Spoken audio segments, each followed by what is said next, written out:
District કોર્ટમાં સરકારી વકીલ તરીકે મારી ફરજ બજાવું છું. આજ રોજ નડિયાદ ડિસ્ટ્રિક્ટ કોર્ટમાં PM ત્રિવેદી સાહેબની કોર્ટની અંદર 4.5 માસથી ભોગ બનનાર સગીર વયની બાળકી સાથે જાતીય હુમલો કરનાર આરોપીને 20 વર્ષની સખત કેદની સજા થઈ છે અને 35,000નો દંડ નડિયાદ સેશન્સ કોર્ટે કરેલ છે. હકીકત એવી છે કે આરોપી જીતેન્દ્ર ઉર્ફે ડોસો અશ્વિનભાઈ હરિજન, રહેવાસી હરિઓમનગર કોલેજ રોડ, નાઓએ 22/4/23ના રોજ રાત્રિના કલાક 21 વાગ્યાથી 21:30 વાગ્યાના સમયગાળા દરમિયાન ફરિયાદી ભોગ બનનારની દીકરી 4 વર્ષ 5 માસની એ સાવિત્રીબેન પાસે રમતી હતી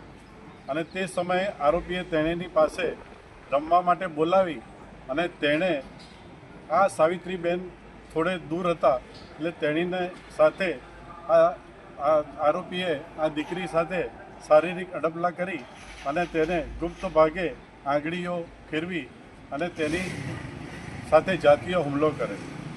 નડિયાદ ટાઉન પોલીસ સ્ટેશનની અંદર આની વિગતવાર ફરિયાદ ફાટેલ. મૂળ વસ્તુ સમગ્ર દેશની અંદર કોર્ટમાં ચાલી જતા આ સમગ્ર દેશમાં સગીર વયની બાળકીઓ જે કુમળી વયની છે તેમની સામે ઘટનાઓ વધી રહી છે. સુપ્રીમ કોર્ટે પણ લાલાક કરેલ છે અને આ વસ્તુને ધ્યાનમાં રાખી નડિયાદ ડિસ્ટ્રિક્ટ કોર્ટની અંદર POCSO case number 47/23 PM Trivedi સાહેબની કોર્ટની અંદર આ કેસ ચાલી જતા આરોપીને પોક્સો એક્ટની કલમ 3B4 મુજબના ગુનામાં 20 વર્ષની સખત કેદની સજા તથા 25,000નો દંડ પછી તેમજ ભોગ બનનારને